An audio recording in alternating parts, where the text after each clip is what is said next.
الحمدللہ کفا وسلام علی عبادہ الذین اصطفیٰ اما بعد۔ محترم ناظرین، پروگرام فضائل اعمال کی اس نشست میں آپ حضرات کا استقبال ہے۔ السلام علیکم ورحمۃ اللہ وبرکاتہ۔ آج کی نشست کا موضوع ہے صفائی اور پاکی۔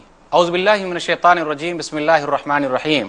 وثیابک فطہر والرجز فہجر رب اشرح لی صدری ویسر لی امری واحلل عقدۃ من لسانی یفقہوا قولی رب زدنی علما سبحانک لا علم لنا الا ما علمتنا انک انت العلیم الحکیم۔ تمام قسم کی تعریفات اللہ وحدہ لا شریک، خالق کائنات، مالک ارض و سماء اور مدبر انس و جاں کے لیے ہیں۔ اس کے بعد بے شمار درود و سلام نازل ہو جناب محمد الرسول اللہ صلی اللہ علیہ وسلم پر کہ اللہ رب العالمین نے انہیں رحمت للعالمین بنا کر بھیجا۔ ناظرین کرام، میں نے سورہ مدثر سورہ نمبر 74 کی 2 آیتیں، آیت نمبر 4 اور 5 آپ کے سامنے پڑھی ہے۔ اس مناسبت سے صفائی اور پاکی کے تعلق سے چند باتیں آپ کے سامنے رکھنی ہیں۔ اللہ سے دعا ہے کہ اللہ تعالیٰ مجھے اس پر عمل کرنے کی توفیق دے اور آپ لوگوں کو بھی اس پر عمل کرنے کی توفیق دے۔ ناظرین کرام، صفائی اور پاکی دونوں ایک الگ الگ چیز ہے۔ طہارت، نظافت الگ الگ چیز ہے، لیکن دونوں ایک دوسرے کے لیے استعمال ہوتے ہیں۔ صفائی سے مراد تو یہ ہے، اگر ہم سمجھنے کے لیے لیں تو کہ آدمی اپنے لباس کو صحیح رکھے، اپنے جسم کو صاف رکھے، اپنے لباس کو صاف رکھے، جہاں وہ رہتا ہے اس جگہ کو صاف رکھے، کھانا پینا صاف رکھے، تو اس کو صفائی کہتے ہیں۔ پاکی کا تعلق دل سے ہے۔ مثال کے طور پر ہم پیشاب کرنے کے لیے جاتے ہیں تو پیشاب کر لینے کے بعد جب اس سے پانی لیتے ہیں اور پانی لے کر پیشاب کرتے ہیں، یا پانی کے مد مقابل کوئی چیز لیتے ہیں، چاہے وہ مٹی ہو جہاں پانی میسر نہیں ہے وہاں، یا کوئی پیپر ہو جو پانی کی جگہ پہ استعمال ہوتا ہے، تو اس کو پاکی بولتے ہیں۔ پاکی اس طریقے سے کہ وہ شریعت کے اعتبار سے عمل کرتے ہوئے اپنی روح کو بھی پاک کر رہا ہے۔ دونوں لفظ دونوں کے لیے استعمال ہو سکتا ہے۔ دنیا کے اندر بہت ساری قومیں تو ایسی ہے جو ظاہری صفائی پر بہت زیادہ دھیان دیتی ہے۔ کپڑے صاف ہونے چاہیے، جسم صاف ہونا چاہیے، جگہ صاف ہونی چاہیے، کھانا پینا اچھا ہونا چاہیے، لیکن ان قوموں کے یہاں پاکی کا تصور نہیں ہے۔ یہاں اس طریقے سے آپ سمجھیے کہ وہ لوگ بغیر پانی کے پیشاب کرتے ہیں۔ اگر پانی لے کر پیشاب کرتے تو پاکی ان کو حاصل ہوتی، روح ان کا تازہ ہوتا۔ تو صفائی اور پاکی میں سمجھنے کے لیے یہ تفریق کی گئی ہے۔ جہاں بھی پاکی کا لفظ آئے ہمیں یہ سمجھنا ہوگا کہ اسلام جو ہے ہمیں صفائی اور پاکی دونوں کا حکم دیتا ہے۔ میں ذرا صفائی کے تعلق سے پہلے یہ کہنا چاہوں گا کہ بہت سارے مسلمان تو ایسے ہیں جو صفائی پر بھی دھیان نہیں دیتے اور پاکی پر بھی دھیان نہیں دے رہے ہیں۔ دیکھیے، جہاں سے بھی آپ کا گزر ہو جائے اکثر آپ کو یہ لگے گا کہ گندگی مسلمانوں کے یہاں نظر آتی ہے۔ لوگ کہتے ہیں، چاہے آپ اس کے بعد سے اتفاق کریں یا اتفاق نہ کریں، وہ اصول صحیح ہو یا غلط ہو، لوگ کہتے ہیں اسلام ایک پاک و صاف مذہب ہے، لیکن مسلمان پاک و صاف نہیں ہے۔ کیوں؟ اس لیے کہ ہم جہاں رہتے ہیں وہاں صفائی کا اہتمام نہیں کرتے، ہم سے کوتاہیاں ہو رہی ہے، ہم میلے کچیلے پہنتے ہیں۔ میں ہم سے وہ مراد لے رہا ہوں جو لوگ اس طریقے کا کام کرتے ہیں اور وہ مسلمان ہیں، ایک اللہ کو ماننے والے ہیں، تو دوسرے لوگوں کو شکایت کرنے کا موقع ملتا ہے۔ آپ دیکھتے ہیں دنیا کی قومیں ظاہری صفائی پر بہت زیادہ دھیان دیتی ہے، ظاہری صفائی کا خیال رکھتی ہے۔ اگر بدن کے کپڑے پر کوئی گندگی باہر سے نظر آئے تو اسے فوراً وہ لوگ دھو لیتے ہیں، لیکن بغیر پانی کے پیشاب کرتے ہیں، اندر گندگی نظر نہیں آ رہی ہے۔ اگر اس طریقے کی بات ہے تو کیا واقعی وہ پاک ہوتے ہیں؟ جی، اسلامی طریقے سے تو وہ لوگ پاک نہیں ہو سکتے۔ اسلامی طریقے سے جو اسلام نے ہم سے مطالبہ کیا ہے وہ یہ ہے کہ ہم ظاہری صفائی پر بھی دھیان دیں، اپنے جسم کو صاف رکھیں، اپنے بدن کو صاف رکھیں، اپنے ماحول کو صاف رکھیں، اپنے گھر کو صاف رکھیں، اپنے کھانے پینے کو صاف رکھیں، اپنے برتن وغیرہ کو صاف رکھیں۔ اسی طریقے سے اسلام نے ہم سے یہ بھی مطالبہ کیا ہے کہ ہم اپنے روح کو صاف رکھیں، پانی لے کر پیشاب کریں، گندگی کو ہم پانی کے ذریعے دھوئیں۔ اب آئیے ذرا غور کرتے چلیں، آخر کون سی چیز ہے کہ ہم صفائی کی طرف جس کی وجہ سے دھیان نہیں دے پا رہے ہیں۔ لوگوں کا کہنا تو یہ تھا کہ اسلام ایک پاکیزہ مذہب ہے، مگر مسلمان لوگ ناپاک ہیں، وہ صفائی کا اہتمام نہیں کرتے۔ میں ان لوگوں کی بات کرنا چاہتا ہوں جو لوگ صفائی کی طرف دھیان نہیں دے رہے ہیں۔ جب ہم غور کرتے ہیں تو ہمیں بہت ساری وجوہات ملتی ہے کہ وہ لوگ صفائی کی طرف دھیان کیوں نہیں دیتے۔ پہلی چیز تو یہ ہے کہ جو لوگ ظاہری صفائی پر دھیان دیتے ہیں، جسم کو صاف رکھتے ہیں، ظاہری طور پر کپڑے اچھے پہنتے ہیں، تو ان کے یہاں تمدن جو ہے ان کا اچھا ہے، ان کی تہذیب اچھی ہے، ان کو اللہ تعالیٰ نے مال دیا ہے، اس بنیاد پر انہیں اچھے کپڑے پہننے میں کچھ بھی پریشانی نہیں ہوتی، پانی کا استعمال کرنے میں وہ پریشان نہیں ہوتے۔ اس کے مقابلے میں وہ قوم جن کے پاس پیسے ہی نہ ہو، تو وہ قوم کس طریقے سے اچھے کپڑے خریدے گی؟ وہ کہاں سے پانی کو صحیح استعمال کریں گے؟ ان کے لیے پانی کہاں سے ملے گا؟ تو ایک وجہ یہ بھی ہے کہ ہماری معاشی حالت جو ہے کمزور ہے، جس کی وجہ سے ہم ظاہری طور پر اچھے کپڑے نہیں پہن پاتے۔ لیکن اس کا مطلب یہ بھی نہیں کہ ہم میلے کچیلے کپڑے پہنے۔ اسلام نے بالکل سختی کے ساتھ منع کیا ہے۔ نبی صلی اللہ علیہ وسلم کے پاس بھی کئی کپڑے نہیں تھے، لیکن آپ کپڑوں کو ہمیشہ صاف رکھتے تھے، لوگوں کو صفائی کی طرف ابھارتے تھے۔ تو ہم نے اپنے آپ کے اوپر یہ فرض کیوں کر لیا کہ جی ہماری مالی حالت اچھی نہیں ہے تو ہم مال تلاش کرنے میں لگے ہوئے ہیں، تو ہم صفائی پر کیسے دھیان دیں؟ ہم صفائی کا اہتمام کیوں کریں؟ بالکل نہیں۔ اسلام نے ہم سے صفائی کا مطالبہ کیا ہے۔ ہمارے لیے ضروری ہے کہ ہم اپنے کپڑے کو صاف رکھیں، اپنے بدن کو صاف رکھیں۔ ایک چیز یہ بھی ہے کہ ہم لوگوں نے قرآن اور حدیث کے اندر جو تعلیمات ہے صفائی کی، اس کو بھلا چکے ہیں۔ وہ سبق ہمیں یاد نہیں رہا کہ اسلام نے ہم سے مطالبہ کیا تھا کہ ہم ظاہری طور پر بھی پاک و صاف رہیں اور باطنی طور پر بھی پاک و صاف رہیں۔ جب وہ سبق یاد ہی نہیں، اس کی اہمیت ہے ہی نہیں، تو پھر کیسے ہم صفائی کی طرف آئیں گے؟ کیسے ہم صفائی کی طرف دھیان دیں گے؟ تو یہ کمیاں ہیں ہمارے اندر، جس کی وجہ سے ہم صفائی کی طرف دھیان نہیں دے رہے ہیں، جس کی وجہ سے ہم اپنے ماحول کو صاف نہیں رکھ رہے ہیں۔ اسلام نے ہم لوگوں سے ہر طرح کی صفائی کا اہتمام کرنے کو کہا ہے۔ اسلام نے ہم سے مطالبہ کیا ہے کہ ہم ظاہری اور باطنی دونوں صفائی پر دھیان دیں۔ ہم ظاہری صفائی پر اس لیے بھی دھیان نہیں دیتے کہ ہمارے اندر جہالت پائی جاتی ہے۔ جو لوگ پڑھے لکھے لوگ ہوتے ہیں وہ لوگ صفائی کی طرف زیادہ دھیان دیتے ہیں، یہ عام طور پر ہوتا ہے۔ لیکن اگر میں کہوں کہ ایسا ہی ہوتا ہے، یہی ایک نمونہ ہے، تو ایسی بات نہیں، بلکہ جو لوگ جہالت میں ہیں، جو کم پڑھے لکھے ہیں، جو جاہل ہیں، تو وہ لوگ بھی صفائی کی طرف دھیان دیتے ہیں۔ لیکن ایسا اکثر جاہل جو ہے وہ صفائی کی طرف دھیان نہیں دیتے، صفائی کا اہتمام نہیں کرتے۔ تو ایک کمی یہ بھی ہے کہ لوگوں کے اندر علم کی کمی ہے، جس کی بنیاد پر وہ صفائی کا اہتمام نہیں کرتے ہیں۔ اسلام نے ہم سے مطالبہ کیا۔ آپ غور کیجئے، آپ حدیث کی کتابیں اٹھائیے، اکثر حدیث کی کتابوں میں محدثین نے جو کتابیں حدیث کی جمع کی ہے، پہلی کتاب کیا ملے گی آپ کو؟ کتاب الطہارہ، پاکی کا باب، پانی کو استعمال کرنے کا باب، پانی کا کتاب، کہ پانی سے کیسے ہم پاکی حاصل کریں گے، اس سے کیسے ہم صفائی حاصل کریں گے۔ آپ دیکھیے، نماز پڑھنے سے پہلے ہمیں وضو کرنا پڑتا ہے۔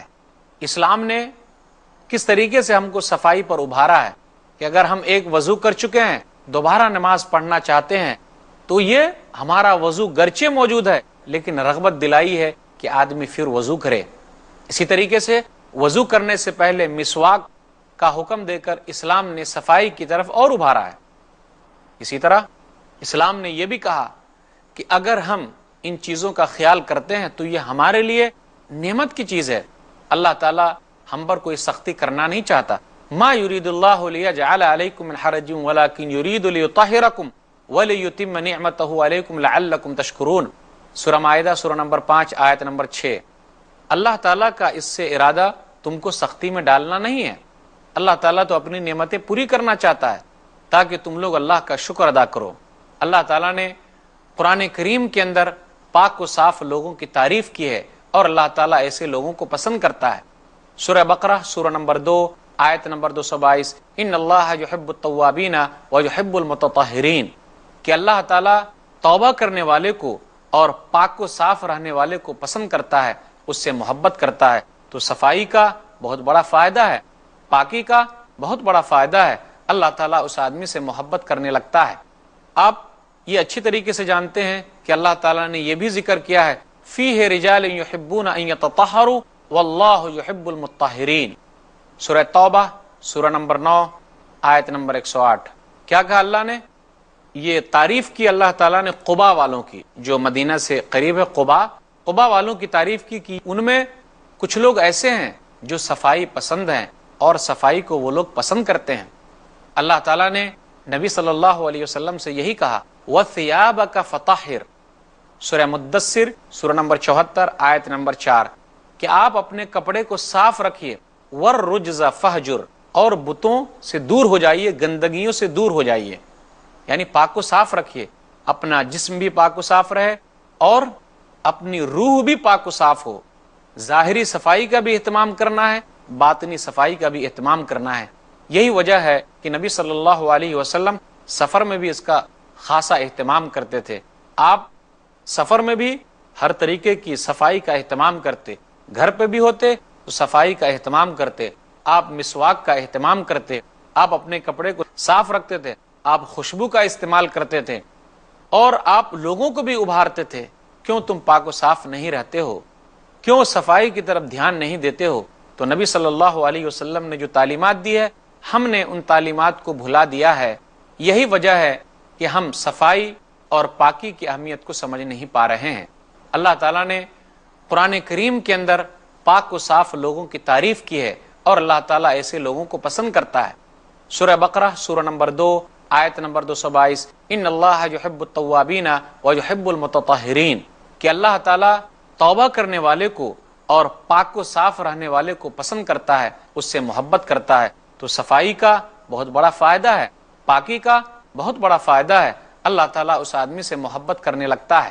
آپ یہ اچھی طریقے سے جانتے ہیں کہ اللہ تعالیٰ نے یہ بھی ذکر کیا ہے فیہ رجال یحبون ان یتطہروا واللہ یحب المطہرین، سورہ توبہ سورہ نمبر 9 آیت نمبر 108۔ کیا کہا اللہ نے؟ یہ تعریف کی اللہ تعالیٰ نے قبا والوں کی، جو مدینہ سے قریب ہے قبا والوں کی تعریف کی کہ ان میں کچھ لوگ ایسے ہیں جو صفائی پسند ہیں اور صفائی کو وہ لوگ پسند کرتے ہیں۔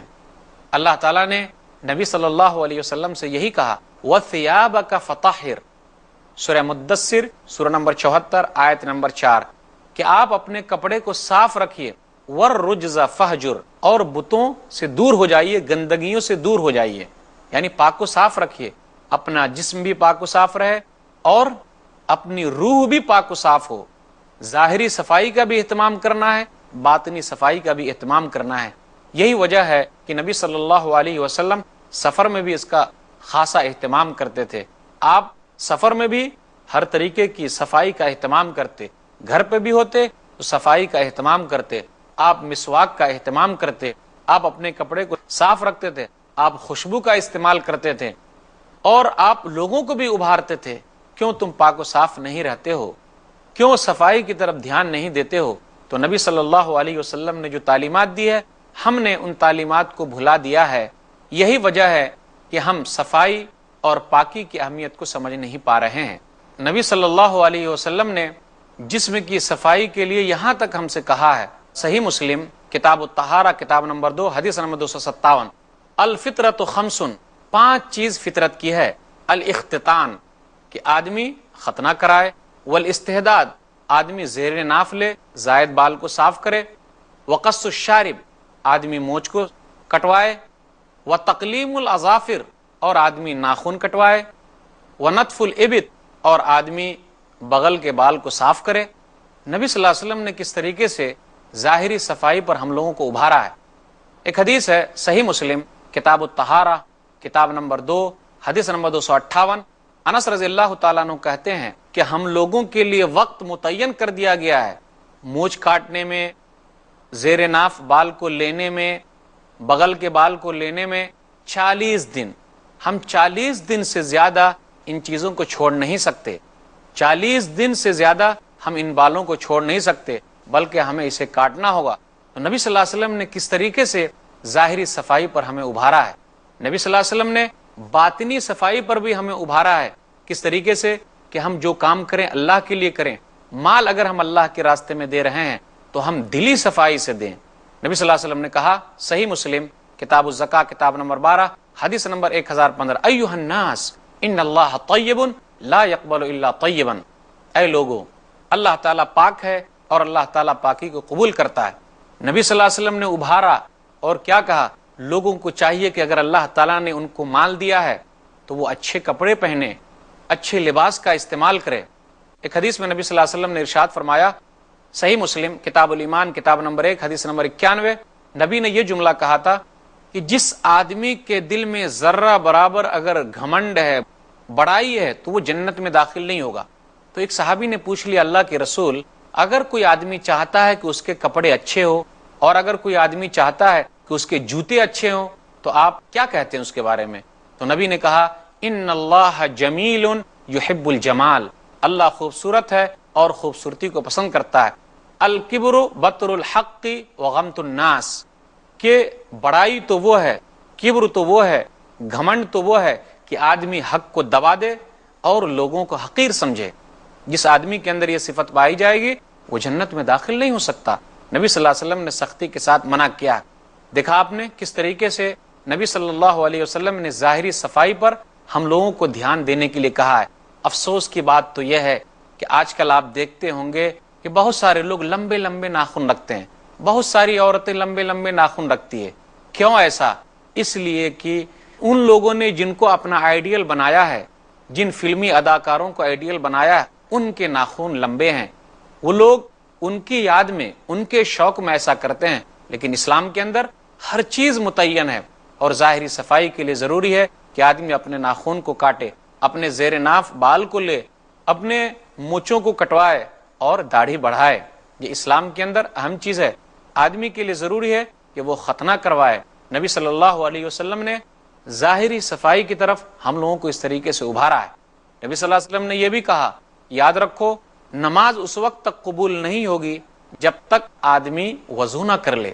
صحیح مسلم کتاب الطہارہ کتاب نمبر 2 حدیث نمبر 224، لا تقبل صلاۃ بغیر طہور، بغیر پاکی کے نماز قبول نہیں ہوگی۔ صحیح مسلم کتاب الطہارہ کتاب نمبر 2 حدیث نمبر 223، الطہور شطر الایمان، پاکی آدھا ایمان ہے۔ اب غور کیجئے، پاکی آدھا ایمان ہے۔ آدمی پاک رہے، اپنے آدھے ایمان کو مکمل کر رہا ہے، کتنی بڑی اہمیت ہے۔ یہی وجہ ہے کہ نبی صلی اللہ علیہ وسلم نے لوگوں کو ابھارا کہ کم سے کم ہفتے میں جمعہ کے دن ضرور غسل کریں۔ صحیح بخاری کتاب الجمعہ کتاب نمبر 11 حدیث نمبر 895، جو کوئی بھی آدمی جمعہ کے لیے آئے تو اس کے لیے ضروری ہے کہ وہ غسل کرے۔ نبی صلی اللہ علیہ وسلم نے یہاں تک ابھارا۔ صحیح بخاری کتاب الجمعہ کتاب نمبر 11 حدیث نمبر 902، نبی صلی اللہ علیہ وسلم نے کہا، لو انکم تطہرتم لیومکم ھذا، اگر تم پاکی حاصل کرتے آج کے دن تو یہ بہتر ہوتا۔ یعنی غسل پر ابھار رہے ہیں کہ آدمی جب جمعہ کے دن آئے تو غسل کر کے آئے۔ اس بات پر ابھارا جا رہا ہے کہ آدمی ظاہری صفائی پر دھیان دے۔ اب میں چند باتیں پاکی کے تعلق سے کرنا چاہتا ہوں جس کا تعلق حقیقی معنوں میں روح سے ہے اور اسلام کی شریعت سے ہے۔ اسلام نے جس چیز کا حکم دیا ہے آدمی کو اللہ کے حساب سے وہ کام کرنا ہے۔ پانی کا کیا حکم ہے؟ نبی صلی اللہ علیہ وسلم نے کیا کہا؟ سنن ابی داؤد کی حدیث ہے، حدیث نمبر 66 کتاب الطہارہ کتاب نمبر 1، نبی نے کہا، الماء طہور لا ينجسہ شیء، پانی پاک ہے، اس کو کوئی چیز ناپاک نہیں کر سکتی۔ یہی وجہ ہے کہ نبی صلی اللہ علیہ وسلم نے ٹھہراؤ پانی میں پیشاب کرنے سے منع کیا ہے۔ نبی صلی اللہ علیہ وسلم نے کیا کہا؟ صحیح بخاری کتاب الوضو کتاب نمبر 4 حدیث نمبر 239، لا یبولن احدکم فی الماء الدائم الذی لا یجری ثم یغتسل فیہ، تم میں کا کوئی بھی آدمی اس ٹھہرے ہوئے پانی میں جو بہتا نہیں ہے پیشاب نہ کرے اور اس میں غسل بھی نہ کرے۔ پھر اسی طرح نبی صلی اللہ علیہ وسلم نے کہا، سنن ترمذی کی ایک حدیث ہے کتاب الطہارہ حدیث نمبر 68، تم میں کا کوئی بھی آدمی ٹھہرے ہوئے پانی سے وضو نہ کرے اور اس میں پیشاب نہ کرے، یعنی اس میں پیشاب کرے پھر اس میں وضو کرے۔ نبی صلی اللہ علیہ وسلم نے اس سے منع کیا۔ یہاں ایک بات سمجھتے ہوئے چلیے، ٹھہرا ہوا پانی اگر 227 کلو گرام کا ہے تو وہ پانی پاک کر سکتا ہے، لیکن اگر 227 کلو گرام سے کم ہے تو وہ پانی چاہے کنویں کا ہو کہیں اور کا ہو وہ پاک نہیں کر سکتا، اس میں گندگی گر جائے تو وہ ناپاک ہو جائے گا۔ اسی طریقے سے اگر کوئی جگہ پر کسی آدمی نے پیشاب کر دیا تو اس جگہ کو پاک کیسے کریں گے؟ صحیح بخاری کتاب الوضو کتاب نمبر 4 حدیث نمبر 220، کہ ایک دیہاتی آدمی آیا اور مسجد کے ایک کونے میں پیشاب کرنے لگا. صحابہ نے اس کے اوپر سختی کی تو نبی نے منع کیا اور نبی نے کہا دعوہ، اس کو چھوڑ دو، اور اس کے پیشاب کے اوپر سجلن من مائن او ذنوبن من مائن، پانی کا ایک ڈول ڈال دو، وہ جگہ پاک ہو جائے گی. اسی طرح نبی صلی اللہ علیہ وسلم نے بچے کے پیشاب کے بارے میں کہا، جو صحیح بخاری کی حدیث ہے، حدیث نمبر 223. کیا کہا نبی صلی اللہ علیہ وسلم نے؟ کتاب الوضو کتاب نمبر 4 کہ چھوٹا بچہ اگر وہ پیشاب کر دے اور وہ کھانا وانا کھاتا نہیں ہو، صرف ماں کا دودھ پیتا ہے، تو اس کے پیشاب پر چھینٹا مارا جائے گا. اسی طرح نبی صلی اللہ علیہ وسلم نے حیض کے خون کے بارے میں کہا، جو صحیح بخاری کی حدیث ہے، حدیث نمبر 227 کہ ایک عورت آپ سے مسئلہ پوچھنے کے لیے آئی تھی کہ اگر حیض کا خون لگ جائے تو اس کپڑے کو کیسے پاک کیا جائے گا. آپ نے کہا تحطہ ثم تقرصہ بالماء، اس کو ناخن سے رگڑو اور اس پر پانی ڈال دو، پھر اس میں تم نماز پڑھ سکتی ہو. نبی صلی اللہ علیہ وسلم نے یہ بھی کہا کہ جس آدمی کو احتلام ہو گیا ہو تو اس کپڑے کو وہ دھو لے اور اس میں وہ نماز پڑھ سکتا ہے، جیسے صحیح بخاری کی حدیث ہے، حدیث نمبر 229. اسی طرح نبی صلی اللہ علیہ وسلم نے یہ بھی کہا کہ کوئی جانور جو کھانے والا جانور ہے وہ اگر مر گیا ہو تو اس کا چمڑا بھی دباغت دے کر استعمال میں لایا جا سکتا ہے. صحیح بخاری کی حدیث ہے، حدیث نمبر 2221. نبی صلی اللہ علیہ وسلم نے کہا کہ اگر کتا منہ ڈال دے تو اس کا کیا کیا جائے. صحیح مسلم کی حدیث ہے، حدیث نمبر 279. نبی نے کہا اگر کتا کہیں منہ ڈال دے تو اس برتن کو کیسے دھوں گے؟ اس برتن کو 7 مرتبہ دھونا ہے اور 1 مرتبہ اس میں مٹی کا استعمال کرنا ہے. نبی صلی اللہ علیہ وسلم نے یہ بھی کہا، جو سنن نبی داؤد کی حدیث ہے، بلی کے جوٹے کے بارے میں، حدیث نمبر 75. یہ بلی کا جوٹا ناپاک نہیں ہے، یہ گھر کے اندر آنے جانے والی ہے. نبی صلی اللہ علیہ وسلم نے اس جوتے کے بارے میں کہا، جس جوتے میں ہم نماز پڑھنا چاہتے ہیں اگر گندگی لگی ہو تو اس گندگی کو ہٹا دیں اور اس میں نماز پڑھ سکتے ہیں، جیسا کہ سنن نبی داؤد کی حدیث ہے، حدیث نمبر 650. تو یہ چند باتیں تھی پاکی اور صفائی کے تعلق سے. اللہ تعالیٰ سے دعا ہے کہ اللہ تعالیٰ ہم لوگوں کو قرآن و حدیث پر چلنے کی توفیق دے. آمین. وآخر دعوانا الحمدللہ رب العالمین وصلی اللہ علی نبینا محمد وآلہ وصحبہ اجمعین. والسلام علیکم ورحمۃ اللہ وبرکاتہ.